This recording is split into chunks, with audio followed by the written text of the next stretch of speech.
ये तो कभी संजय ने सपने में भी नहीं सोचा होगा कि वो कुछ अच्छा काम करने जा रहा है और उसके साथ इतना बड़ा ट्विस्ट हो जाएगा लाइफ में। अगर मैं चला जाऊंगा ऐसी कोई जगह तो मैं तो पागल ही हो जाऊंगा। इन तू ही रे दिल में the show is being treated very differently. Hi guys, welcome to IWM buzz. और आज हमारे साथ है अबरार गाजी, जो कि जी टीवी के शो तू ही रे दिल में संजय का किरदार निभा रहे हैं और वहीं शो के एक बड़े ट्विस्ट के बारे में हमें एक ग्लिम्स दे रहे हैं। तो चलिए जानते हैं अबरार से शो के ट्विस्ट के बारे में। ये जलेबी जैसे ट्विस्ट के बारे में क्या कहेंगे, जहां विंदा को बचाने के चक्कर में खुद ही संजय धुला बन गए हैं। ये तो कभी संजय ने सपने में भी नहीं सोचा होगा कि वो कुछ अच्छा काम करने जा रहा है और उसके साथ इतना बड़ा ट्विस्ट हो जाएगा लाइफ में। उसकी शादी ही हो जाएगी। I think it's a very dramatic portion of the show. एक बहुत ही बड़ा हाई पॉइंट है जहाँ पर संजय गांव में पहुंचता है और वहाँ देखता है कि ऑलरेडी उसके नाम की जो तस्वीरें हैं, उसके फोटोज़, उसके नाम के जो कार्ड्स हैं और फोटोज़ लगी हुई हैं। Anybody would lose their mind. अगर मैं चला जाऊंगा ऐसी कोई जगह तो मैं तो पागल ही हो जाऊंगा। And I would be too stun to speak. और फिर लोग आते हैं, उसको बोलते हैं, अरे आपका कब से वेट कर रहे हैं, दामाद जी आइए। तो it's a big shocking revelation वहाँ पर उसके लिए कि ये सब हो क्या रहा है, मैं क्यों।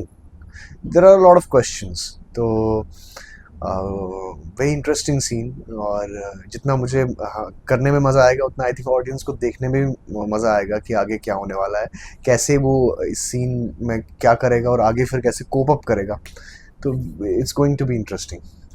जैसे कि हम हर एक टीवी शोज में देखते हैं, लव ट्रायंगल का ट्रैक जब आता है तब गांव में शादी तो हो जाती है, लेकिन दुल्हन शहर में जाके नौकरानी बन जाती है या उसकी शादी सभी के सामने नहीं आती है। क्या ऐसा कुछ हमें यहाँ पे भी देखने मिलेगा?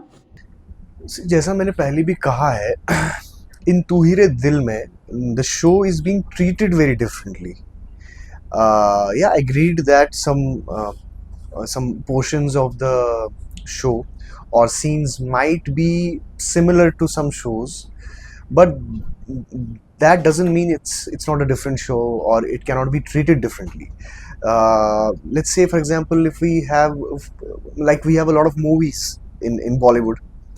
If you think about it, all films are based on love story and boy and girl. हर तीसरी फिल्म का फिर वही सब्जेक्ट है। इन अ सिमिलर वे इस शो का भी कोई मिलता जुलता सब्जेक्ट है बाकी शो से, but how we are shooting it, how we are executing it, वो एक डायरेक्टर के विजन पे होता है, एक राइटर के विजन पे होता है, और एक्टर्स जैसी परफॉर्मेंस करते हैं उस पर होता है। तो एक चीज़ दूसरी चीज़ से आप कंपेयर नहीं कर सकते, दे आर टोटली डिफरेंट। एक विजन की बात होती है, तो वो हमने इसमें कोशिश की है कि let's make it look different. And I think वो बाकी शोज से अलग होने वाला है शो में, दीज एलिमेंट्स। मुंबई से दूर शूट करना इजी नहीं है, Yeah. लेकिन ऐसे वेदर में शूट करना आप लोग के लिए कितना चैलेंजिंग हो जाता है, जहाँ फैमिली के साथ भी नहीं है? First of all, I love rains. I have no complaint with rains, especially in outdoor, क्योंकि सब इतना ब्यूटीफुल खूबसूरत मंजर दिखता है अपने आसपास।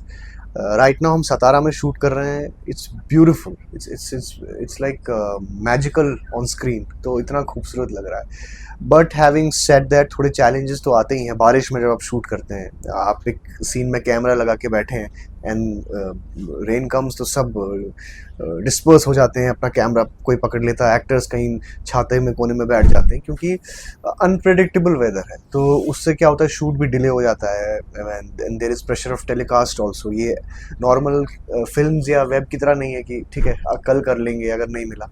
You have to execute it on the same day, क्योंकि लोकेशन बुक हो चुकी है, आपको टेलीकास्ट भी देना है। तो वो एक प्रेशर की बात होती है, तो उसमें थोड़ा कभी कभी क्रू को स्ट्रेस हो जाता है, इवन एक्टर्स को भी। But I think that is part and parcel of television world. वो आपको एक माइंड में रख के चलना ही पड़ता है कि ये तो होना ही है।